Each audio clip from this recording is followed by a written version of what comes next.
ഒരു യോഗിയുടെ ആത്മകഥ. അദ്ധ്യായം 4. തടസ്സപ്പെട്ട എൻ്റെ ഹിമാലയ പലായനം. എന്തെങ്കിലും ഒഴിവുകഴിവ് പറഞ്ഞ് നിന്റെ ക്ലാസ് മുറി വിട്ടുപോയി ഒരു കുതിരവണ്ടി വിളിക്കുക. ഇടവഴിയിൽ എൻ്റെ വീട്ടിലെ ആരും കാണാത്ത ഒരു സ്ഥലത്തു വന്നു നിൽക്കുക. എൻ്റെ കൂടെ ഹിമാലയത്തിലേക്ക് വരാൻ പരിപാടി ഇട്ടിരുന്ന എൻ്റെ ഹൈസ്കൂൾ സുഹൃത്ത് അമരമിത്രന് ഞാൻ നൽകിയ അവസാന നിർദ്ദേശങ്ങളായിരുന്നു ഇവ. അടുത്ത ദിവസമാണ് ഒളിച്ചോട്ടത്തിനു ഞങ്ങൾ തിരഞ്ഞെടുത്തിരുന്നത്. എൻ്റെ ജ്യേഷ്ഠൻ അനന്തത ജാഗ്രതയോടെ എന്നെ നിരീക്ഷിച്ചു കൊണ്ടിരുന്നതിനാൽ മുൻകരുതലുകൾ വേണ്ടിയിരുന്നു. എൻ്റെ മനസ്സിൽ മുന്നിട്ടു നിന്നിരുന്നു എന്ന് അദ്ദേഹം സംശയിച്ചിരുന്ന എൻ്റെ രക്ഷപ്പെടൽ പദ്ധതികൾ തകർക്കാൻ ജ്യേഷ്ഠൻ തീരുമാനിച്ചുറപ്പിച്ചിരുന്നു. മാന്ത്രിക ഏലസ് ഒരു ആത്മീയ ഉത്പ്രേരകം പോലെ എൻ്റെ ഉള്ളിൽ നിശബ്ദമായി പ്രവർത്തിക്കുന്നുണ്ടായിരുന്നു. എൻ്റെ ദർശനങ്ങളിൽ പലപ്പോഴും പ്രത്യക്ഷനായ എൻ്റെ ഗുരുവിനെ മഞ്ഞുമൂടിയ ഹിമാലയത്തിൽ കണ്ടെത്താമെന്ന് ഞാൻ ആശിച്ചു. കൽക്കത്തയിലേക്ക് അച്ഛന് സ്ഥിരം സ്ഥലം മാറ്റം കിട്ടിയതുകൊണ്ട് ഞങ്ങളുടെ കുടുംബം അക്കാലത്ത് അവിടെയാണ് താമസിച്ചിരുന്നത്. ഭാരതീയ പിതൃദായക്രമ ആചാരപ്രകാരം അനന്തത തൻ്റെ വധുവിനെ താമസത്തിനായി ഞങ്ങളുടെ വീട്ടിൽ കൊണ്ടുവന്നിരുന്നു. അവിടെ മച്ചിൻപുറത്തുള്ള ഒരു ചെറിയ മുറിയിൽ ഞാൻ ദൈനംദിന ധ്യാനത്തിൽ മുഴുകി എൻ്റെ മനസ്സിനെ ഈശ്വരാന്വേഷണത്തിനു തയ്യാറാക്കി. മറക്കാനാവാത്ത ആ പ്രഭാതം ദുശകുനമായ മഴയോടെയാണ് വന്നെത്തിയത്. അമരന്റെ വണ്ടിയുടെ ശബ്ദം കേട്ട് ഞാൻ ഒരു കമ്പിളിപ്പുതപ്പും ഒരു ജോഡി പാദരക്ഷയും 2 ഒറ്റമുണ്ടുകളും ഒരു ജപമാലയും ലാഹിരി മഹാശയന്റെ ചിത്രവും ഒരു ഭഗവത്ഗീതയും ധൃതിയിൽ പൊതിഞ്ഞുകെട്ടി. ഈ പാണ്ടക്കെട്ട് 3-ാം നിലയിലെ ജനാലയിലൂടെ താഴേക്ക് എറിഞ്ഞു. ഞാൻ ഗോവണിപ്പടികൾ ഓടിയിറങ്ങി. വാതിൽക്കൽ മത്സ്യം വാങ്ങിക്കൊണ്ടു നിന്ന അമ്മാവനെ കടന്നുപോയി. എന്താ ഈ വെകിളി? അദ്ദേഹം സംശയത്തോടെ എന്നെ അടിമുടി നോക്കി. നേരിട്ട് ഒരു ഉത്തരം കൊടുക്കാതെ ചിരിച്ചുകൊണ്ട് ഞാൻ ഇടവഴിയിലേക്കു നടന്നു. എൻ്റെ ഭാണ്ഡം വീണ്ടെടുത്തുകൊണ്ട് ഒരു ഗൂഢാലോചനക്കാരൻ്റെ ജാഗ്രതയോടെ ഞാൻ അമരൻ്റെ കൂടെ കൂടി. കമ്പോളമായ ചാന്ദിനി ചൗക്കിലേക്ക് വണ്ടി വിട്ടു. ലഘുഭക്ഷണത്തിന്റെ പണം മാസങ്ങളായി ഇംഗ്ലീഷ് വസ്ത്രങ്ങൾ വാങ്ങാൻ ഞങ്ങൾ മാറ്റിവെച്ചിരുന്നു. എൻ്റെ സമർത്ഥനായ ജ്യേഷ്ഠന് ഒരു കുറ്റാന്വേഷണ വിദഗ്ധനെ പോലെ പെരുമാറാൻ നിഷ്പ്രയാസം കഴിയുമെന്ന് അറിയാമായിരുന്നതുകൊണ്ട് യൂറോപ്യൻ വേഷം ധരിച്ച് അദ്ദേഹത്തെ കടത്തിവെട്ടാമെന്ന് ഞങ്ങൾ വിചാരിച്ചു. ജതിന്ദ എന്നു ഞാൻ വിളിച്ചിരുന്ന എൻ്റെ മച്ചൂനൻ ജ്യോതിൻ ഘോഷിനു വേണ്ടി സ്റ്റേഷനിലേക്കുള്ള മാർഗമധ്യേ ഞങ്ങൾ വണ്ടി നിർത്തി. ഹിമാലയത്തിലെ ഒരു ഗുരുവിനെ കണ്ടെത്താൻ ഏറെ കൊതിക്കുന്ന ഒരു പൊതുവിശ്വാസിയായിരുന്നു അയാൾ. ഞങ്ങൾ കരുതിയിരുന്ന പുതിയ വേഷം അയാളും ധരിച്ചു. ശരിക്കും വേഷപ്രച്ഛന്നരായി എന്ന് ഞങ്ങൾ സമാശ്വസിച്ചു. ആഹ്ലാദത്തിമിർപ്പ് ഞങ്ങളുടെ ഹൃദയത്തെ കൈയടക്കി. ഇനി നമുക്ക് ആകെ വേണ്ടത് ക്യാൻവാസ് ഷൂസുകൾ മാത്രമാണ്. റബ്ബർ സോളുള്ള ചെരുപ്പുകൾ പ്രദർശിപ്പിച്ചിരുന്ന ഒരു കടയിലേക്ക് എൻ്റെ ചങ്ങാതിമാരെ ഞാൻ നയിച്ചു. മൃഗങ്ങളെ കശാപ്പു ചെയ്താൽ മാത്രം ലഭിക്കുന്ന തോൽ കൊണ്ടുള്ള സാധനങ്ങൾ ഈ വിശുദ്ധ യാത്രയ്ക്ക് പാടില്ല. ഭഗവത്ഗീതയുടെ തോലുറയും ഇംഗ്ലീഷ് തൊപ്പിയുടെ തോൽ വള്ളികളും അഴിച്ചുമാറ്റാൻ ഞാൻ വഴിയിൽ നിന്നു. സ്റ്റേഷനിൽ വച്ച് ഞങ്ങൾ ബർദ്വാനിലേക്ക് ടിക്കറ്റ് വാങ്ങി. അവിടെ നിന്ന് ഹിമാലയ താഴ്വരയിലെ ഹരിദ്വാരത്തേക്ക് വണ്ടി മാറിക്കയറാമെന്ന് ഞങ്ങൾ ഉദ്ദേശിച്ചു. തീവണ്ടിയും ഞങ്ങളെപ്പോലെ ഓടിത്തുടങ്ങിയപ്പോൾ എൻ്റെ ചില മഹത്തായ പ്രതീക്ഷകൾക്ക് ഞാൻ വാക്കുകൾ നൽകി. ഒന്ന് ഓർത്തു നോക്കൂ, ഞാൻ ആവേശത്തോടെ പറഞ്ഞു. ആചാര്യന്മാർ നമുക്ക് ദീക്ഷ തരും. നാം സമാധി അനുഭവിച്ചറിയും. ഹിമാലയത്തിലെ വന്യമൃഗങ്ങൾ മെരുങ്ങി അടുത്തു വരത്തക്കവണ്ണം നമ്മുടെ ശരീരത്തിൽ ഒരു മാസ്മര ശക്തി നിറയും. കടുവകൾ ചക്കിപ്പൂച്ചകളെ പോലെ നമ്മുടെ ലാളന കാത്തു നിൽക്കും. ആലങ്കാരികമായും വാച്യാർത്ഥത്തിലും മനം മയക്കുന്ന ഒരു സാധ്യത ചിത്രീകരിക്കുന്നു എന്ന് ഞാൻ വിചാരിച്ച ഈ പ്രസ്താവം അമരനിൽ ആഹ്ലാദം തുളുമ്പുന്ന ഒരു പുഞ്ചിരി വിടർത്തി. പക്ഷേ ജതിന്ദ മുഖം വെട്ടിച്ചുകൊണ്ട് വിരണ്ടെന്ന പോലെ ഓടിയകലുന്ന പ്രകൃതി ദൃശ്യത്തിലേക്ക് ജനാലയിലൂടെ തൻ്റെ നോട്ടം തിരിച്ചുവിട്ടു. പണം 3 ഭാഗിക്കാം. ഈ നിർദ്ദേശം കൊണ്ട് ജതിന്ദ ഒരു നീണ്ട നിശബ്ദത ഭഞ്ജിച്ചു. ഓരോരുത്തരും അവനവന്റെ ടിക്കറ്റ് ബർദ്വാനിൽ വെച്ച് വാങ്ങണം. നാം ഒന്നിച്ച് ഓടിപ്പോകുകയാണെന്ന് അപ്പോൾ സ്റ്റേഷനിൽ ആരും വിചാരിക്കുകയില്ല. ഒന്നും സംശയിക്കാതെ ഞാൻ സമ്മതിച്ചു. സന്ധ്യയ്ക്ക് തീവണ്ടി ബർദ്വാനിൽ നിന്നു. ജതിന്ദ ടിക്കറ്റ് ഓഫീസിൽ കയറി. അമരനും ഞാനും പ്ലാറ്റ്ഫോമിൽ ഇരുന്നു. ഞങ്ങൾ 15 മിനിറ്റ് കാത്തു. അതിനുശേഷം നിഷ്ഫലമായ അന്വേഷണങ്ങൾ നടത്തി. ജതിന്ദയുടെ പേര് ഉറക്കെ വിളിച്ചുകൊണ്ട് ഞങ്ങൾ വെപ്രാളത്തോടെ എല്ലായിടവും തിരഞ്ഞു. പക്ഷേ അയാൾ ആ ചെറിയ സ്റ്റേഷനെ പൊതിഞ്ഞ അജ്ഞാതമായ ഇരുണ്ട പരിസരത്ത് മറഞ്ഞു കഴിഞ്ഞിരുന്നു. വല്ലാത്ത ഒരു ആഘാതത്തിൽ മരവിച്ച എൻ്റെ സപ്തനാഡികളും ആകെ തളർന്നു. ക്ലേശിപ്പിക്കുന്ന ഇത്തരം ഒരനുഭവം ഈശ്വരൻ അനുവദിച്ചല്ലോ. ഈശ്വരനെ തേടിയുള്ള ശ്രദ്ധാപൂർവം തയ്യാറാക്കിയ എൻ്റെ ആദ്യത്തെ ഒളിച്ചോട്ടത്തിൻ്റെ മധുരോദാരമായ വേള ക്രൂരമായി അലങ്കോലമാക്കപ്പെട്ടു. അമര, നമുക്ക് വീട്ടിലേക്ക് മടങ്ങാം. ഒരു കൊച്ചുകുട്ടിയെപ്പോലെ ഞാൻ കരയുകയായിരുന്നു. ജതിന്ദയുടെ ഹൃദയശൂന്യമായ പിരിഞ്ഞുപോക്ക് ഒരു ദുശഗുണമാണ്. ഈ യാത്ര പരാജയപ്പെടുകയേ ഉള്ളൂ. ഇതാണോ നിന്റെ ഈശ്വരഭക്തി? ഒരു ചതിയനായ കൂട്ടുകാരന്റെ ചെറിയ ഒരു പരീക്ഷണം നിനക്കു താങ്ങാൻ ആവില്ലേ? ഈശ്വരന്റെ പരീക്ഷണം എന്ന അമരന്റെ സൂചനയിൽ എൻ്റെ ഹൃദയം ചാഞ്ചല്യം വെടിഞ്ഞു. ബർദ്വാനിലെ വിശിഷ്ട മധുര പലഹാരങ്ങളായ സീതാഭോഗും മോതിച്ചൂരും കഴിച്ച് ഞങ്ങൾ ഉന്മേഷം വീണ്ടെടുത്തു. മണിക്കൂറുകൾക്കുള്ളിൽ ഞങ്ങൾ ബറേലി വഴി ഹരിദ്വാരത്തേക്ക് വണ്ടി കയറി. അടുത്ത ദിവസം മുഗൾ സരായിയിൽ വെച്ച് ട്രെയിൻ മാറുവാൻ പ്ലാറ്റ്ഫോമിൽ കാത്തിരുന്നപ്പോൾ ഒരു സുപ്രധാന കാര്യം ഞങ്ങൾ ചർച്ച ചെയ്തു. അമര, റെയിൽവേ ഉദ്യോഗസ്ഥന്മാർ താമസിയാതെ നമ്മെ സൂക്ഷ്മമായി ചോദ്യം ചെയ്യാൻ ഇടയുണ്ട്. എൻ്റെ ജ്യേഷ്ഠന്റെ ബുദ്ധിവൈഭവം കുറച്ചു കാണരുതല്ലോ. എന്തു വന്നാലും ഞാൻ കള്ളം പറയുകയില്ല. മുകുന്ദ, നീ അനങ്ങാതെ ഒന്ന് വെറുതെ ഇരുന്നാൽ മതി. ഞാൻ സംസാരിക്കുമ്പോൾ ചിരിക്കുകയോ പല്ലു കാണിക്കുകയോ ചെയ്യരുത്. ആ ക്ഷണത്തിൽ ഒരു യൂറോപ്യൻ സ്റ്റേഷൻ ഏജന്റ് എന്നെ സമീപിച്ചു. അദ്ദേഹം നീട്ടിക്കാണിച്ച കമ്പി സന്ദേശത്തിന്റെ അർത്ഥം ഉടനെ എനിക്ക് മനസ്സിലായി. നിങ്ങൾ വീട്ടിൽ നിന്ന് പിണങ്ങി ഒളിച്ചോടുകയാണോ? അല്ല. അദ്ദേഹം തെരഞ്ഞെടുത്ത വാക്കുകൾ ഉറച്ച ഒരു മറുപടി കൊടുക്കാൻ അനുവദിച്ചതിൽ ഞാൻ സന്തോഷിച്ചു. എന്റെ അസാധാരണമായ പെരുമാറ്റത്തിനു കാരണം ദേഷ്യമല്ല, അതിദിവ്യമായ ഒരു വിഷാദഭാവമാണെന്ന് എനിക്ക് ബോധ്യമുണ്ടായിരുന്നു. ഉദ്യോഗസ്ഥൻ പിന്നെ അമരനോട് തിരിഞ്ഞു. തുടർന്നുണ്ടായ ബുദ്ധിപരമായ ദ്വന്ദ്വയുദ്ധം അമരൻ ഉപദേശിച്ച നിസ്സംഗമായ ഗൗരവം പുലർത്തുന്നതിന് എന്നെ തീരെ അനുവദിച്ചില്ല. മൂന്നാമത്തെ പയ്യൻ എവിടെ? തന്റെ ശബ്ദത്തിൽ അധികാരത്തിന്റെ മുഴുവൻ ധ്വനിയും വരുത്തിക്കൊണ്ട് ഉദ്യോഗസ്ഥൻ ചോദിച്ചു. ഒളിക്കേണ്ട, സത്യം പറയൂ. സർ, നിങ്ങൾ കണ്ണട വച്ചിട്ടുണ്ടല്ലോ. ഞങ്ങൾ 2 പേരേ ഉള്ളൂ എന്നു കണ്ടുകൂടെ? അമരൻ കൂസലില്ലാതെ പുഞ്ചിരിച്ചു. ഞാനൊരു മാന്ത്രികനല്ല മൂന്നാമതൊരു കുട്ടിയെ സൃഷ്ടിക്കാൻ. ഈ മര്യാദക്കേടിൽ വ്യക്തമായും കുഴങ്ങിയ ഉദ്യോഗസ്ഥൻ വേറൊരു സമരമുഖം തേടി. നിന്റെ പേരെന്താണ്? തോമസ് എന്നാണ് എന്നെ വിളിക്കുന്നത്. എൻ്റെ അമ്മ ഇംഗ്ലീഷുകാരിയും അച്ഛൻ മതം മാറിയ ഇന്ത്യൻ ക്രിസ്ത്യാനിയുമാണ്. നിന്റെ കൂട്ടുകാരൻ്റെ പേരെന്താണ്? തോംസൺ എന്നാണ് ഞാൻ അവനെ വിളിക്കുന്നത്. ഇത്രയുമായപ്പോൾ എൻ്റെ ഉള്ളിലെ ചിരി അടക്കാനാവാത്ത നിലയിലെത്തി. ഞാൻ ഉപചാരമൊന്നും കൂടാതെ വേഗം തീവണ്ടിയിലേക്കു നീങ്ങി. ദൈവാധീനം കൊണ്ട് വണ്ടി നീങ്ങാൻ ചൂളം വിളിക്കുകയായിരുന്നു. അമരൻ ഉദ്യോഗസ്ഥനുമായി പുറകെ എത്തി. കഥ വിശ്വസിച്ച അദ്ദേഹം ദയാപൂർവം ഞങ്ങളെ ഒരു യൂറോപ്യൻ കമ്പാർട്ട്മെന്റിലാക്കി. പാതി ഇംഗ്ലീഷുകാരായ 2 കുട്ടികൾ സ്വദേശികൾക്കുള്ള വിഭാഗത്തിൽ യാത്ര ചെയ്യുന്നത് അദ്ദേഹത്തെ സ്പഷ്ടമായും വേദനിപ്പിച്ചു. അദ്ദേഹത്തിന്റെ ഭവ്യമായ വിടവാങ്ങലിനു ശേഷം ഞാൻ സീറ്റിൽ മലർന്നു കിടന്നു തകർത്തു ചിരിച്ചു. പരിചയസമ്പന്നനായ ഒരു യൂറോപ്യൻ ഉദ്യോഗസ്ഥനെ കടത്തിവെട്ടിയതിലുള്ള ആത്മസംതൃപ്തി അമരനിൽ തെളിഞ്ഞു നിന്നു. അനന്തതായുടെ കമ്പി സന്ദേശം പ്ലാറ്റ്ഫോമിൽ വെച്ച് സൂത്രത്തിൽ വായിക്കാൻ എനിക്കു കഴിഞ്ഞു.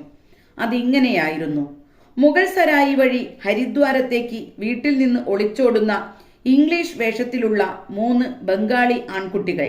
ഞാൻ എത്തുന്നതുവരെ അവരെ തടഞ്ഞുവെക്കുക. സേവനത്തിനു തക്ക പ്രതിഫലം. അമര, ഞാൻ പറഞ്ഞില്ലേ അടയാളപ്പെടുത്തിയ റെയിൽവേ സമരവിവര പട്ടിക വീട്ടിൽ ഇട്ടേക്കരുതെന്ന്? ജ്യേഷ്ഠൻ അതിലൊന്നു കണ്ടുകാണും. എൻ്റെ നോട്ടം കുറ്റപ്പെടുത്തുന്നതായിരുന്നു. എൻ്റെ ആക്രമണം സുഹൃത്ത് ജാള്യത്തോടെ സഹിച്ചു. ഞങ്ങൾ ബറേലിയിൽ അല്പസമയം തങ്ങി. അവിടെ ദ്വാരകാപ്രസാദ് അനന്തന്റെ ഒരു കമ്പി സന്ദേശവുമായി ഞങ്ങളെ കാത്തുനിന്നിരുന്നു. ഞങ്ങളെ തടഞ്ഞു നിർത്താൻ ദ്വാരക ധീരതയോടെ പരിശ്രമിച്ചു.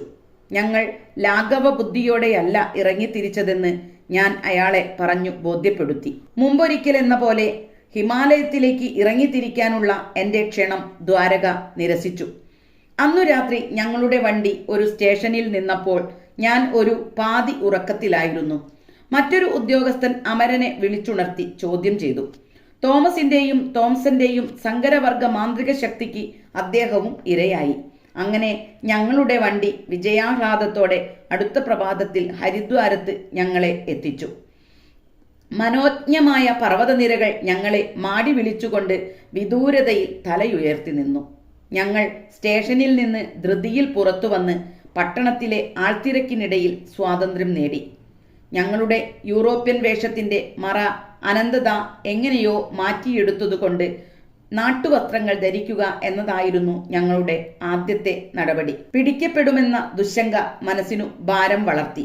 ഹരിദ്വാരം ഉടനെ വിടുന്നതായിരിക്കും ബുദ്ധിയെന്നു കരുതി വടക്കോട്ട് അനേകം യതീന്ദ്രന്മാരുടെ പാദസ്പർശത്താൽ വിശുദ്ധമായ ഋഷികേശത്തേക്ക് തിരിക്കാൻ ഞങ്ങൾ ടിക്കറ്റ് വാങ്ങി. ഞാൻ വണ്ടിയിൽ കയറി കഴിഞ്ഞിരുന്നു. പക്ഷേ അമരൻ പുറകെ പ്ലാറ്റ്ഫോമിലെ എത്തിയിരുന്നുള്ളൂ. ഒരു പോലീസുകാരന്റെ ഉച്ചത്തിലുള്ള വിളി കേട്ട് അവൻ പെട്ടെന്ന് നിന്നു. അസ്വീകാര്യനായ ആ രക്ഷാകർത്താവ് ഞങ്ങളെ ഒരു പോലീസ് സ്റ്റേഷൻ ബംഗ്ലാവിലേക്ക് കൂട്ടിക്കൊണ്ടുപോയി. കയ്യിലിരുന്ന പണവും ഏറ്റുവാങ്ങി. എൻ്റെ ജ്യേഷ്ഠ സഹോദരൻ വന്നെത്തുന്നതുവരെ ഞങ്ങളെ തടഞ്ഞു വയ്ക്കുക എന്നത് തൻ്റെ കർത്തവ്യമാണെന്ന് അദ്ദേഹം മര്യാദയായി വിശദീകരിച്ചു. ഒളിച്ചോട്ടക്കാരുടെ ലക്ഷ്യസ്ഥാനം ഹിമാലയമാണെന്നറിഞ്ഞ് ആ ഉദ്യോഗസ്ഥൻ ആശ്ചര്യജനകമായ ഒരു കഥ പറഞ്ഞു. നിങ്ങൾക്ക് താപസന്മാരിൽ വലിയ കമ്പമാണെന്ന് ഞാൻ മനസ്സിലാക്കുന്നു. ഞാൻ ഇന്നലെ കണ്ട പുണ്യാത്മാവിനേക്കാൾ മഹാനായ ഒരു ദൈവജ്ഞനെ നിങ്ങൾ ഒരിക്കലും കാണുകയില്ല. എൻ്റെ സഹ ഉദ്യോഗസ്ഥനും ഞാനും അദ്ദേഹത്തെ ആദ്യമായി കണ്ടത് 5 ദിവസം മുമ്പാണ്. ഒരു കൊലയാളിയെ ശ്രദ്ധാപൂർവം തിരഞ്ഞുകൊണ്ട് ഞങ്ങൾ ഗംഗാതീരത്ത് പാറാവു നടത്തുകയായിരുന്നു. അവനെ ജീവനോടെയോ അല്ലാതെയോ പിടികൂടുവാനായിരുന്നു ഞങ്ങൾക്കു ലഭിച്ച നിർദ്ദേശം. തീർത്ഥാടകരെ കൊള്ളയടിക്കാൻ അവൻ സന്യാസി വേഷത്തിൽ നടക്കുന്നുവെന്ന് പരക്കെ അറിയപ്പെടുന്നു. കുറ്റവാളിയെപ്പറ്റി ലഭിച്ച വിവരത്തിന് യോജിക്കുന്ന രൂപത്തിൽ ഒരാളെ ഞങ്ങൾ തെല്ലു മുമ്പിലായി കണ്ടു. നിൽക്കാനുള്ള ഞങ്ങളുടെ ആജ്ഞ അയാൾ കൂട്ടാക്കിയില്ല. ഞങ്ങൾ അയാളെ കീഴ്പ്പെടുത്താൻ ഓടി. അയാളുടെ തൊട്ടു പിന്നിലെത്തിയപ്പോൾ എൻ്റെ മഴു അതിശക്തിയായി ഞാൻ പ്രയോഗിച്ചു. അയാളുടെ വലതുകൈ പൂർണ്ണമായി അറ്റുപോയി. ആശ്ചര്യമെന്നു പറയട്ടെ, ഒച്ച വയ്ക്കുകയോ തൻ്റെ ഭീകരമായ മുറിവിൽ ഒന്ന് നോക്കുകയോ ചെയ്യാതെ ആ അപരിചിതൻ വേഗത്തിലുള്ള തൻ്റെ നടത്ത തുടർന്നു. ഞങ്ങൾ അയാളുടെ മുമ്പിൽ ചാടി വീണപ്പോൾ അയാൾ ശാന്തമായി പറഞ്ഞു, നിങ്ങൾ അന്വേഷിക്കുന്ന കൊലപ്പുള്ളി ഞാനല്ല. ദിവ്യനായി കാണപ്പെട്ട ഒരു യോഗിയുടെ ശരീരത്തെ വെട്ടിമുറിവേൽപ്പിക്കാൻ ഇടയായതിൽ ഞാൻ നന്നേ വ്യാകുലപ്പെട്ടു. അദ്ദേഹത്തിൻ്റെ മുന്നിൽ ഞാൻ സാഷ്ടാംഗം വീണു ക്ഷമയാചിച്ചു. കടുത്ത രക്തസ്രാവം തടയാൻ എൻ്റെ തലപ്പാവ് വച്ചു നീട്ടി. മകനെ, അത് നിന്റെ ഭാഗത്തു നിന്നുണ്ടായ മനസ്സിലാക്കാവുന്ന ഒരു തെറ്റു മാത്രമാണ്. ആ പുണ്യാത്മാവ് എന്നെ ആർദ്രതയോടെ നോക്കി. പൊയ്ക്കൊള്ളൂ, സ്വയം കുറ്റപ്പെടുത്തരുത്. ജഗദംബിക എന്നെ രക്ഷിക്കും. അറ്റു തൂങ്ങിക്കിടന്നിരുന്ന കൈ അദ്ദേഹം മുറിപ്പാടിൽ തിരുകി വച്ചു. അത്ഭുതമെന്ന് പറയട്ടെ, അത് ഒട്ടിപ്പിടിച്ചു. എങ്ങനെയെന്ന് അറിഞ്ഞുകൂടാ. രക്തസ്രാവം നിലച്ചു. 3 ദിവസം കഴിഞ്ഞ് ആ മരത്തിന്റെ ചുവട്ടിൽ വരൂ. എൻ്റെ മുറിവ് പരിച്ഛേദം ഉണങ്ങിയതായി കാണാം. അപ്പോൾ പിന്നെ നിനക്ക് കുറ്റബോധം തോന്നുകയില്ല. ഇന്നലെ ഞാനും എൻ്റെ സഹപ്രവർത്തകനും കൂടി പറഞ്ഞ സ്ഥലത്ത് ആകാംക്ഷയോടെ ചെന്നു. സന്യാസി വര്യൻ അവിടെയുണ്ടായിരുന്നു. കൈ പരിശോധിക്കാൻ അദ്ദേഹം ഞങ്ങളെ അനുവദിച്ചു. അവിടെ മുറിവിൻ്റെ വടുവോ ലക്ഷണം പോലുമോ ഉണ്ടായിരുന്നില്ല. ഞാൻ ഋഷികേശം വഴി ഏകാന്തത നിറഞ്ഞ ഹിമാലയത്തിലേക്ക് പോകുന്നു. ആ സന്യാസി ഞങ്ങളെ അനുഗ്രഹിച്ചുകൊണ്ട് തിടുക്കത്തിൽ യാത്ര പറഞ്ഞു. അദ്ദേഹത്തിൻ്റെ വിശുദ്ധി കൊണ്ട് എൻ്റെ ജീവിതം ധന്യമായി എന്ന് ഞാൻ കരുതുന്നു. ഉദ്യോഗസ്ഥൻ ഭക്തിപാരവശ്യത്തോടെ കഥ പറഞ്ഞു നിർത്തി. ഈ അനുഭവം അയാളെ വളരെ അഗാധമായി സ്പർശിച്ചിരുന്നുവെന്നത് വ്യക്തമായിരുന്നു. ഈ അത്ഭുതത്തെക്കുറിച്ച് പത്രത്തിൽ വന്ന വാർത്തയുടെ വെട്ടിയെടുത്ത ഭാഗം ഒരു അംഗവിക്ഷേപത്തോടെ അദ്ദേഹം എൻ്റെ കയ്യിൽ തന്നു. റിപ്പോർട്ടറുടെ വളച്ചൊടിച്ച ഉദ്വേഗജനകമായ പത്രങ്ങളുടെ ശൈലിയിലുള്ള വിവരണം അല്പം അതിശയോക്തിപരമായിരുന്നു. കഷ്ടം, ഭാരതത്തിലും ഇത് കുറവല്ല. അത് സാധുവിന്റെ തല മിക്കവാറും അറ്റുപോയിരുന്നുവെന്ന് സൂചിപ്പിച്ചു. തന്നെ പീഡിപ്പിച്ചവരോട് ക്രിസ്തുവിനെ പോലെ പൊറുക്കുവാൻ കഴിഞ്ഞ ആ യോഗിവര്യനെ കാണാൻ കഴിഞ്ഞില്ലല്ലോ എന്ന് അമരനും ഞാനും പരിതപിച്ചു. കഴിഞ്ഞ 2 നൂറ്റാണ്ടുകളായി ഭൗതിക സമ്പത്തിൽ ഭാരതം ദരിദ്രമാണെങ്കിലും അതിന് ദൈവീകമായ സ്വത്തിന്റെ ഒരു അക്ഷയനിധിയുണ്ട്.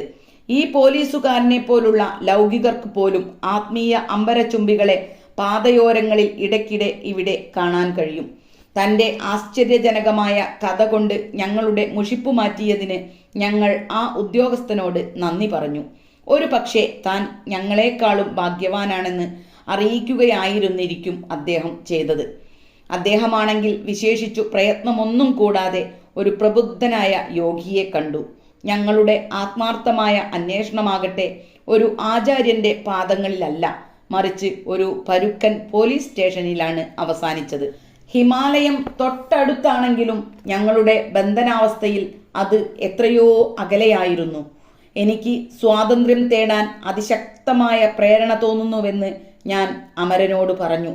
അവസരം കിട്ടുമ്പോൾ നമുക്ക് കടന്നുകളയാം. പുണ്യഭൂമിയായ ഋഷികേശത്ത് നമുക്ക് കാൽനടയായി പോകാം. ഞാൻ ഉത്സാഹത്തോടെ പുഞ്ചിരിച്ചു.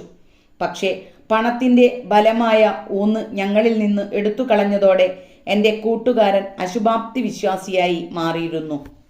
ഇതുപോലെ അപകടകരമായ കാട്ടുപ്രദേശത്തു കൂടെ ഒരു സാഹസിക യാത്ര തുടങ്ങിയാൽ നാം ചെന്നവസാനിക്കുന്നത് ഋഷീശ്വരന്മാരുടെ നഗരത്തിലായിരിക്കുകയില്ല, പകരം വല്ല കടുവകളുടെയും ഉദരത്തിലായിരിക്കും. അനന്തതായും അമരന്റെ സഹോദരനും 3 ദിവസം കഴിഞ്ഞ് വന്നെത്തി. അമരൻ തൻ്റെ ബന്ധുവിനെ സ്നേഹത്തോടും ആശ്വാസത്തോടും സ്വീകരിച്ചു. ഞാൻ അനുരഞ്ജനത്തിന് തയ്യാറല്ലായിരുന്നു. അനന്തതായ്ക്ക് നിശിതമായ ഒരു ശകാരമല്ലാതെ മറ്റൊന്നും എന്നിൽ നിന്നും കിട്ടിയില്ല. നിന്റെ വികാരം ഞാൻ മനസ്സിലാക്കുന്നു, എൻ്റെ ജ്യേഷ്ഠൻ സാന്ത്വന വാക്കുകൾ പറഞ്ഞു. ഒരു സന്യാസിവര്യനെ കാണാൻ വാരാണസിയിൽ എന്നോടൊപ്പം വരാനും അവിടെ നിന്ന് കൽക്കത്തയിൽ പോയി ദുഃഖാതുരനായ അച്ഛൻ്റെ കൂടെ ഏതാനും ദിവസം ചെലവിടാനും മാത്രമേ ഞാൻ ആവശ്യപ്പെടുന്നുള്ളൂ. എന്നിട്ട് ഒരു ഗുരുദേവന് വേണ്ടിയുള്ള നിന്റെ അന്വേഷണം വേണമെങ്കിൽ ഈ സ്ഥലത്ത് പുനരാരംഭിച്ചുകൊള്ളൂ. അവന് ഹരിദ്വാരത്തേക്ക് തിരിച്ചു വരാൻ ഉദ്ദേശമൊന്നുമില്ലെന്ന് സംഭാഷണത്തിന്റെ ഈ ഘട്ടത്തിൽ കടന്നു വന്നുകൊണ്ട് അമരൻ പറഞ്ഞു. ഗാർഹിക സൗഖ്യം ആസ്വദിക്കുകയായിരുന്നു അവൻ. പക്ഷേ ഗുരുവിന് വേണ്ടിയുള്ള എൻ്റെ അന്വേഷണം ഞാൻ ഒരിക്കലും ഉപേക്ഷിക്കുകയില്ലെന്ന് എനിക്ക് നല്ല ബോധ്യമുണ്ടായിരുന്നു. ഞങ്ങളുടെ സംഘം വാരാണസിക്കു തീവണ്ടി കയറി. എൻ്റെ ഒരു പ്രാർത്ഥനയ്ക്ക് അപൂർവവും തൽക്ഷണവുമായ പ്രതികരണം എനിക്ക് അവിടെ വെച്ചു ലഭിച്ചു. അനന്തത വിദഗ്ധമായ ഒരു പദ്ധതി മുൻകൂട്ടി ആവിഷ്കരിച്ചിരുന്നു. ഹരിദ്വാരത്തെത്തി എന്നെ കാണുന്നതിനു മുമ്പ് അദ്ദേഹം വാരാണസിയിൽ തങ്ങി ഒരു വേദപണ്ഡിതനെ എന്നോട് ഒരു കൂടിക്കാഴ്ചയ്ക്കായി ഒരുക്കിയിരുന്നു. സന്യാസിയാകുന്നതിൽ നിന്ന് എന്നെ പിന്തിരിപ്പിക്കാമെന്ന് പ്രസ്തുത പണ്ഡിതനും അദ്ദേഹത്തിന്റെ മകനും കൂടി അനന്തതായോട് ഏറ്റിരുന്നു. അനന്തത എന്നെ അവരുടെ വീട്ടിലേക്ക് കൊണ്ടുപോയി. ചുറുചുറുക്കുള്ള സ്വഭാവക്കാരനായ മകൻ എന്നെ വീട്ടുമുറ്റത്ത് വെച്ച് അഭിവാദനം ചെയ്തു. സുദീർഘമായ ഒരു തത്വചിന്താ പ്രസംഗം കൊണ്ട് അയാൾ എന്നെ തളച്ചു നിർത്തി. ത്രികാലജ്ഞാനം തനിക്കുണ്ടെന്ന് അവകാശപ്പെട്ട അയാൾ ഒരു സന്യാസിയാകുക എന്ന എൻ്റെ ആശയത്തെ നിരുത്സാഹപ്പെടുത്തി.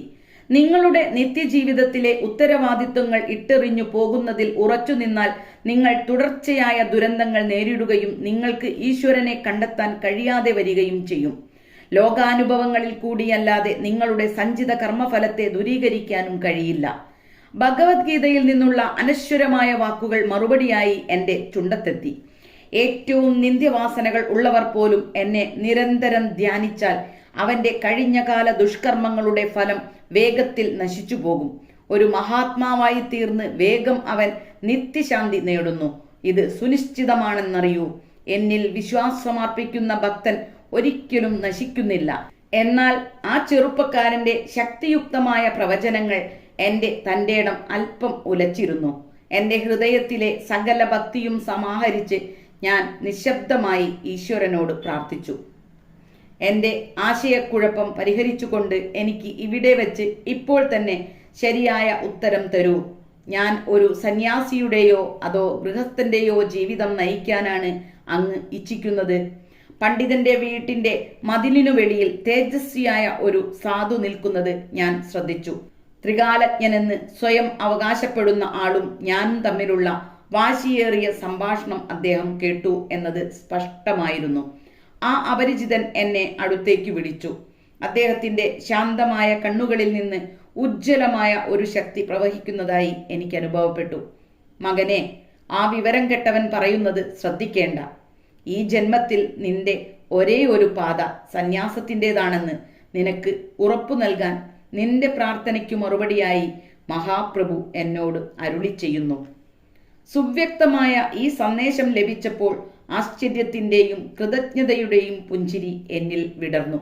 അയാളുടെ അടുത്തുനിന്ന് ഇങ്ങു പോരുക, ആ വിവരം കെട്ടവൻ മുറ്റത്തു നിന്ന് വിളിക്കുകയായിരുന്നു. എൻ്റെ അഭിവന്ദ്യനായ മാർഗദർശി കൈ ഉയർത്തി എന്നെ അനുഗ്രഹിച്ചിട്ട് സാവധാനം നടന്നകന്നു. ആ സന്യാസി നിന്നെപ്പോലെ തന്നെ കിറുക്കനാണ്. നരച്ച മുടിയുള്ള പണ്ഡിതനാണ് ഈ രസകരമായ നിരീക്ഷണം നടത്തിയത്. അയാളും മകനും എന്നെ മ്ലാനതയോടെ നോക്കി നിന്നു. ഈശ്വരനു വേണ്ടി അനിശ്ചിതമായ ഒരു അന്വേഷണത്തിനായി അയാളും വീടുവിട്ടതാണെന്ന് ഞാൻ കേട്ടിട്ടുണ്ട്. ഞാൻ തിരിഞ്ഞു നടന്നു. ഇനി ഞങ്ങളുടെ ആതിഥേയരുമായി കൂടുതൽ ചർച്ചയ്ക്ക് ഞാനില്ല എന്ന് ഞാൻ അനന്തതായോട് പറഞ്ഞു. ഉത്സാഹം നശിച്ച എൻ്റെ ജ്യേഷ്ഠൻ ഉടൻ യാത്രയാകാൻ സമ്മതിച്ചു. അയാൾ വേഗം കൽക്കത്തയ്ക്ക് തീവണ്ടി കയറി. മിസ്റ്റർ ഡിറ്റക്റ്റീവ്, ഞാൻ 2 കൂട്ടുകാരുമായി സ്ഥലം വിട്ടുവെന്ന് എങ്ങനെ കണ്ടുപിടിച്ചു? വീട്ടിലേക്കുള്ള യാത്രയിൽ ഞാൻ എൻ്റെ സജീവമായ ജിജ്ഞാസ അനന്തതായോട് വെളിപ്പെടുത്തി. അദ്ദേഹം കുസൃതിയിൽ ചിരിച്ചു. അമരൻ ക്ലാസ് വിട്ടുവെന്നും തിരിച്ചു ചെന്നിട്ടില്ല എന്നും നിന്റെ സ്കൂളിൽ വെച്ച് എനിക്ക് മനസ്സിലായി. അടുത്ത ദിവസം ഞാൻ അവന്റെ വീട്ടിൽ പോയി അടയാളമിട്ട ഒരു റെയിൽവേ സമയ വിവരപ്പട്ടിക കണ്ടെടുത്തു. അപ്പോൾ വണ്ടിയിൽ പോകാൻ തുടങ്ങുകയായിരുന്ന അമരന്റെ അച്ഛൻ വണ്ടിക്കാരനോട് സംസാരിക്കുകയായിരുന്നു. എൻ്റെ മകൻ ഇന്നു രാവിലെ എന്നോടൊപ്പം സവാരിക്കുണ്ടാവില്ല. അവൻ അപ്രത്യക്ഷനായിരിക്കുന്നു. ആ അച്ഛൻ തേങ്ങി. വണ്ടിക്കാരൻ പറഞ്ഞു, അങ്ങയുടെ മകനും മറ്റു 2 പേരും യൂറോപ്യൻ വേഷത്തിൽ ഹൗറ സ്റ്റേഷനിൽ നിന്ന് തീവണ്ടി കയറിയെന്ന് എൻ്റെ കൂട്ടുകാരനായ ഒരു വണ്ടിക്കാരനിൽ നിന്ന് ഞാൻ കേട്ടു. അയാൾക്ക് തങ്ങളുടെ തുകൽ ചെരുപ്പ് ദാനം ചെയ്തിട്ടാണ് അവർ പോയത്. അങ്ങനെ എനിക്ക് 3 തുമ്പുകൾ കിട്ടി. സമയവിവരപ്പട്ടിക, 3 ആൺകുട്ടികൾ, ഇംഗ്ലീഷ് വസ്ത്രങ്ങൾ എന്നിവ. ഇടകലർന്ന തമാശയോടും നിരാശയോടുമാണ് അനന്തതായുടെ വെളിപ്പെടുത്തലുകൾ ഞാൻ കേട്ടത്. വണ്ടിക്കാരനോട് കാട്ടിയ ഞങ്ങളുടെ ഔദാര്യം അല്പം അസ്ഥാനത്തായിപ്പോയി. സ്വാഭാവികമായും അമരൻ അടയാളപ്പെടുത്തിയിരുന്ന എല്ലാ നഗരങ്ങളിലെയും റെയിൽവേ ഉദ്യോഗസ്ഥർക്ക് കമ്പിയടിക്കാൻ ഞാൻ തിടുക്കത്തിൽ പോയി. അമരൻ ബറേലി അടയാളപ്പെടുത്തിയിരുന്നതുകൊണ്ട് ഞാൻ നിന്റെ കൂട്ടുകാരൻ ദ്വാരകയ്ക്ക് കമ്പിയടിച്ചു. കൽക്കത്തയിലെ നമ്മുടെ അയൽപ്പക്കങ്ങളിൽ അന്വേഷിച്ചപ്പോൾ ജതിന്ദ ഒരു രാത്രി അവിടെ ഇല്ലായിരുന്നുവെന്നും പക്ഷേ അടുത്ത ദിവസം രാവിലെ യൂറോപ്യൻ വേഷത്തിൽ തിരിച്ചെത്തി എന്നും ഞാൻ അറിഞ്ഞു. ഞാൻ അവനെ തിരഞ്ഞുപിടിച്ചു, അത്താഴത്തിനു ക്ഷണിച്ചു. എൻ്റെ സുഹൃത്ഭാവത്തിൽ ആശങ്ക വെടിഞ്ഞ അവൻ ആ ക്ഷണം സ്വീകരിച്ചു. വഴിയിൽ സംശയത്തിന് ഇട കൊടുക്കാതെ ഒരു പോലീസ് സ്റ്റേഷനിലേക്ക് ഞാൻ അവനെ നയിച്ചു. ഞാൻ നേരത്തെ തന്നെ തിരഞ്ഞെടുത്തിരുന്ന കാഴ്ചയിൽ ഭയങ്കരരായ അനേകം പോലീസ് ഉദ്യോഗസ്ഥന്മാർ അവനെ വളഞ്ഞു. അവരുടെ ഭീഷണമായ നോട്ടത്തിൽ ഭയന്ന ജതിന്ദ തൻ്റെ ഗൂഢമായ പെരുമാറ്റത്തിൻ്റെ കാരണം വിശദീകരിക്കാമെന്ന് സമ്മതിച്ചു. ഞാൻ ഹിമാലയത്തിലേക്കു തിരിച്ചത് ഉത്സാഹഭരിതമായ ഒരു ആത്മീയ മനോവൃത്തിയോടെയായിരുന്നു. അവൻ വിശദീകരിച്ചു. ആചാര്യന്മാരെ കണ്ടെത്താമെന്ന പ്രതീക്ഷയിൽ എന്നിൽ പ്രചോദനം നിറഞ്ഞു. ഹിമാലയ ഗുഹാന്തരങ്ങളിൽ നാം ആത്മനിർവൃതിയിൽ ലയിക്കുമ്പോൾ കടുവകൾ മന്ത്രമുക്തരായി വെറും ഇണങ്ങിയ ചക്കിപ്പൂച്ചകളെ പോലെ നമുക്കു ചുറ്റും ഇരിക്കും എന്ന് മുകുന്ദൻ പറഞ്ഞയുടൻ എൻ്റെ ആവേശം തണുത്തുറഞ്ഞു. എൻ്റെ നെറ്റിയിൽ വിയർപ്പുതുള്ളികൾ പൊടിഞ്ഞു. പിന്നീട് എന്തുണ്ടാകും? ഞാൻ ആലോചിച്ചു. ഞങ്ങളുടെ ആത്മീയ പ്രഭാവത്താൽ കടുവകളുടെ ദുഷ്ടസ്വഭാവം മാറുന്നില്ലെങ്കിൽ അവ ഞങ്ങളോട് വീട്ടുപൂച്ചകളുടെ സ്നേഹത്തോടെ പെരുമാറുമോ? എൻ്റെ മനസ്സിലെ കണ്ണിൽ ഞാൻ എന്നെ തന്നെ ഏതോ കടുവയുടെ വയറ്റിൽ നിർബന്ധമായെത്തിയ അന്തേവാസിയായി കണ്ടു. അവിടെ പ്രവേശിക്കുന്നതോ ഒന്നായ ശരീരത്തോടെയല്ല, പിന്നെയോ അതിൻ്റെ വ്യത്യസ്ത ഭാഗങ്ങളുടെ പല കഷ്ണങ്ങളായിട്ട്. ജതിന്ദായുടെ അന്തർധാനത്തിൽ എനിക്കുണ്ടായിരുന്ന ദേഷ്യം പൊട്ടിച്ചിരിയിൽ ആവിയായിപ്പോയി. തീവണ്ടിയിൽ വെച്ചു ലഭിച്ച ഈ രസകരമായ വിശദീകരണം അയാൾ എനിക്കുണ്ടാക്കിയ തീവ്രമായ മനപ്രയാസത്തിന് മതിയായ പരിഹാരമായി. എനിക്ക് ഒരൽപ്പം സംതൃപ്തിയുടെ തോന്നലും ഉണ്ടായതായി സമ്മതിക്കണം. പോലീസുമായുള്ള ഒരു ഏറ്റുമുട്ടലിൽ നിന്ന് ജതിന്തായും രക്ഷപ്പെട്ടില്ലല്ലോ. അനന്തത, നിങ്ങൾ ഒരു തനി ഡിറ്റക്റ്റീവ് തന്നെ. എന്റെ തമാശ നിറഞ്ഞ നോട്ടം അല്പം രോഷം കലരാത്തതായിരുന്നില്ല. നേരത്തെ വിചാരിച്ചതുപോലെ ചതിക്കണമെന്ന വിചാരമല്ല, ആത്മരക്ഷയെന്ന വിവേകപൂർവമായ ജന്മവാസനയാണ് അയാളെ പ്രേരിപ്പിച്ചത് എന്നതിൽ എനിക്ക് സന്തോഷമുണ്ടെന്ന് ജതിന്തായോട് ഞാൻ പറയും.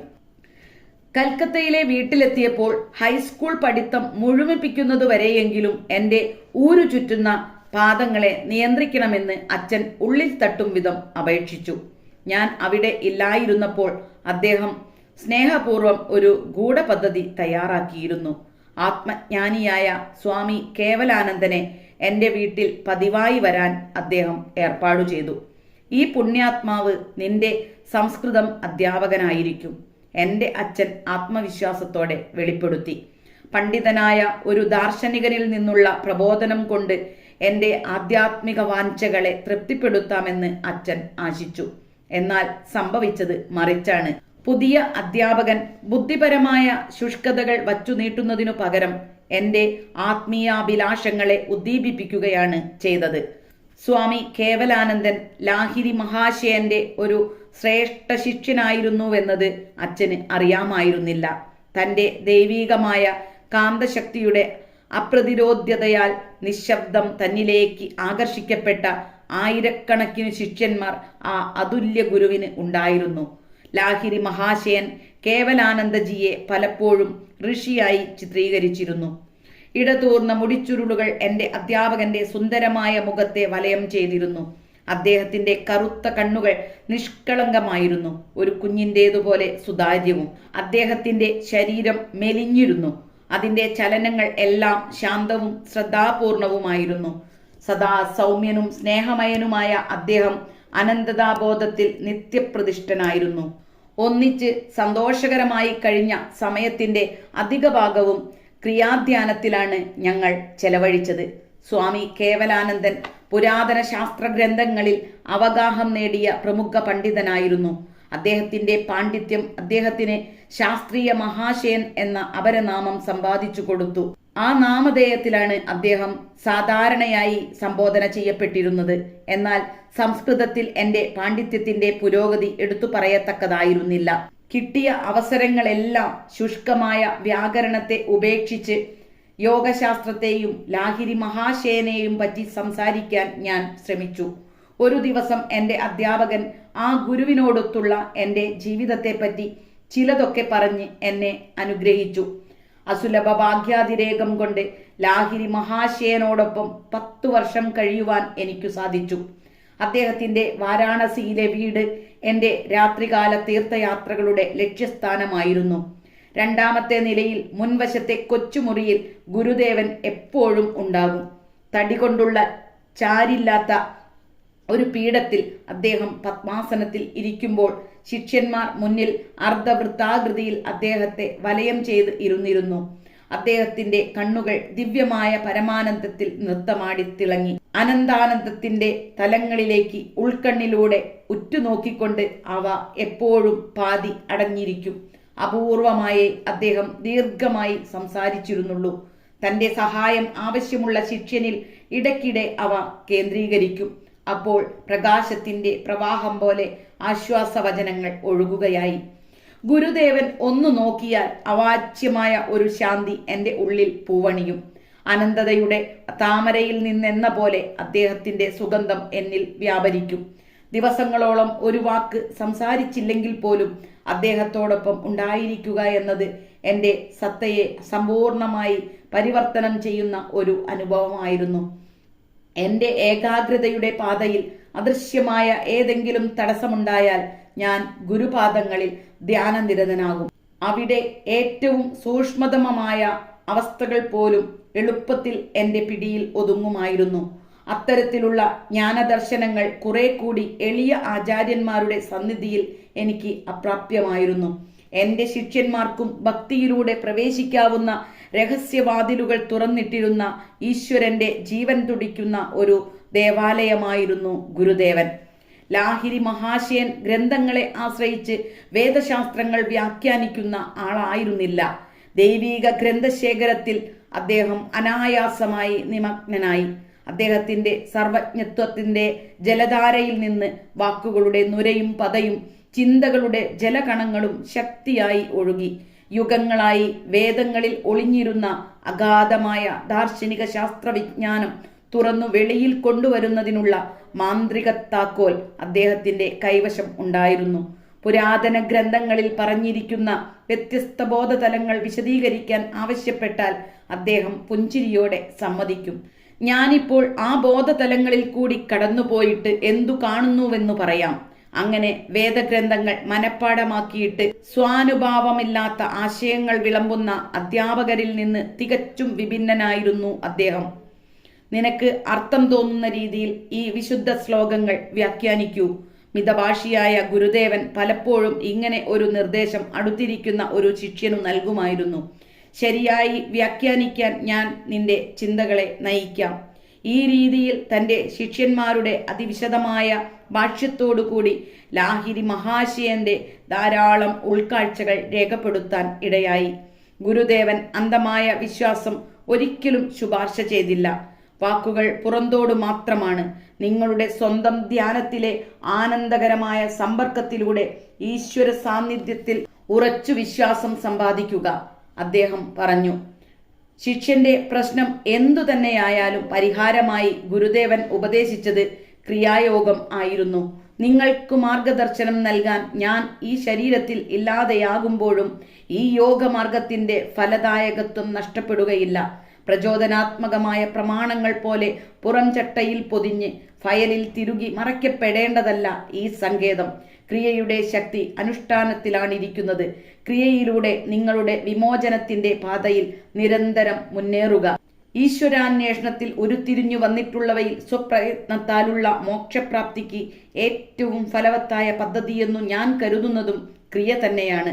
ആത്മാർത്ഥമായ ഈ സാക്ഷിപത്രത്തോടെ സ്വാമി കേവലാനന്ദൻ തന്റെ വാക്കുകൾ ഉപസംഹരിച്ചു.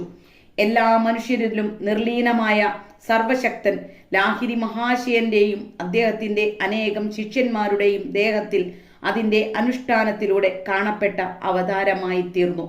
വിസ്മയകരമായ ഒരു ദിവ്യാത്ഭുതം കേവലാനന്ദ സ്വാമിയുടെ സാന്നിധ്യത്തിൽ ലാഹിരി മഹാശയൻ കാട്ടി.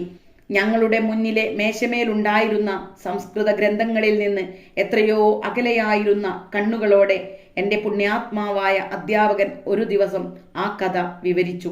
രാമു എന്ന അന്ധനായ ഒരു ശിഷ്യൻ എൻ്റെ അനുകമ്പ ശക്തമായി ഉണർത്തി. ഈശ്വര ചൈതന്യം തന്നിൽ പൂർണ്ണമായി ഉജ്ജ്വലിച്ചു നിൽക്കുന്ന ഞങ്ങളുടെ ഗുരുദേവനെ വിശ്വസ്തയോടെ സേവിക്കുമ്പോൾ അവൻ്റെ കണ്ണുകളിൽ പ്രകാശം വേണ്ടെന്നോ? ഒരു പ്രഭാതത്തിൽ ഞാൻ രാമുവിനോട് സംസാരിക്കാൻ ശ്രമിച്ചു. പക്ഷേ അവൻ പനയോല വിശറികൊണ്ട് ഗുരുദേവനെ മണിക്കൂറുകളോളം ക്ഷമയോടെ വീശിക്കൊണ്ടേയിരുന്നു. ഒടുവിൽ ആ ഭക്തൻ മുറിവിട്ടപ്പോൾ ഞാൻ അവനെ പിന്തുടർന്നു. രാമു, നീ എത്ര കാലമായി അന്ധനായിട്ട്? എൻ്റെ ജനനം മുതൽ പ്രഭോ. സൂര്യനെ കാണുവാനുള്ള ഭാഗ്യം ഒരിക്കലും എൻ്റെ കണ്ണുകൾക്കുണ്ടായിട്ടില്ല. നമ്മുടെ സർവശക്തനായ ഗുരുദേവന് നിന്നെ സഹായിക്കാൻ കഴിയും. ഒന്ന് അപേക്ഷിച്ചു നോക്കൂ. അടുത്ത ദിവസം രാമു മടിച്ച് ലാഹിരി മഹാശയന്റെ സമീപത്തെത്തി. തനിക്കു ധാരാളമായി ലഭിച്ചിരിക്കുന്ന ആത്മീയ സമ്പത്തിന്റെ പുറമെ ഭൗതിക നേട്ടം കൂടി തരണമെന്നാവശ്യപ്പെടാൻ രാമുവിന് ലജ്ജ തോന്നി. ഗുരുദേവ, പ്രപഞ്ചത്തിനു വെളിച്ചം നൽകുന്നവൻ അങ്ങിലുണ്ട്. തേജസ്സു കുറഞ്ഞ സൂര്യപ്രകാശം എനിക്ക് ദർശിക്കത്തക്ക വിധം അവന്റെ പ്രകാശം എൻ്റെ കണ്ണുകൾക്കു നൽകാൻ ഞാൻ അങ്ങയോട് പ്രാർത്ഥിക്കുന്നു. രാമു, ആരോ എന്നെ ബുദ്ധിമുട്ടിക്കാനായി തുനിഞ്ഞിരിക്കുകയാണ്. എനിക്ക് രോഗവിമോചന ശക്തി ഒന്നുമില്ല. പ്രഭോ, അങ്ങിലുള്ള ഈശ്വര ശക്തിക്ക് തീർച്ചയായും രോഗവിമോചനം തരാനാകും. വാസ്തവത്തിൽ അതിന് വ്യത്യാസമുണ്ട് രാമു.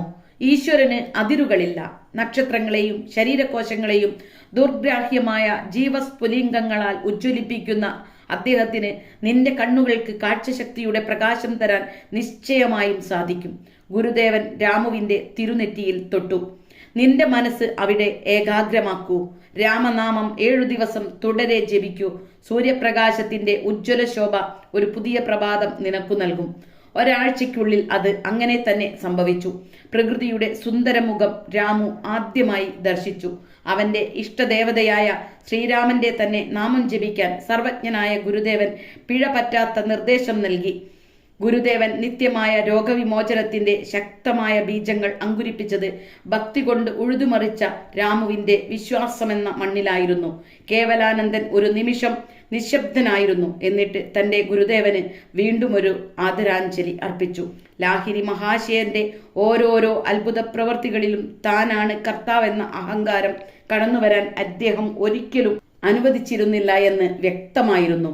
ഈശ്വരൻ എന്ന പരമരോഗവിമോചക ശക്തിക്ക് താൻ പരിപൂർണമായി ആത്മസമർപ്പണം ചെയ്തിരുന്നു. അതുകൊണ്ട് അദ്ദേഹം തന്നിലൂടെ അതിന് ഒരു തടസ്സവുമില്ലാതെ ഒഴുകാൻ വഴിയൊരുക്കി.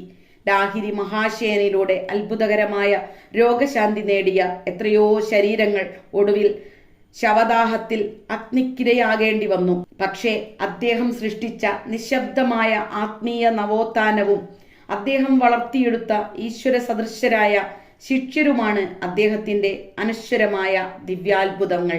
ഞാൻ ഒരിക്കലും ഒരു സംസ്കൃത പണ്ഡിതനായില്ല. ദിവ്യതരമായ ഒരു വ്യാകരണമാണ് കേവലാനന്ദൻ എന്നെ പഠിപ്പിച്ചത്.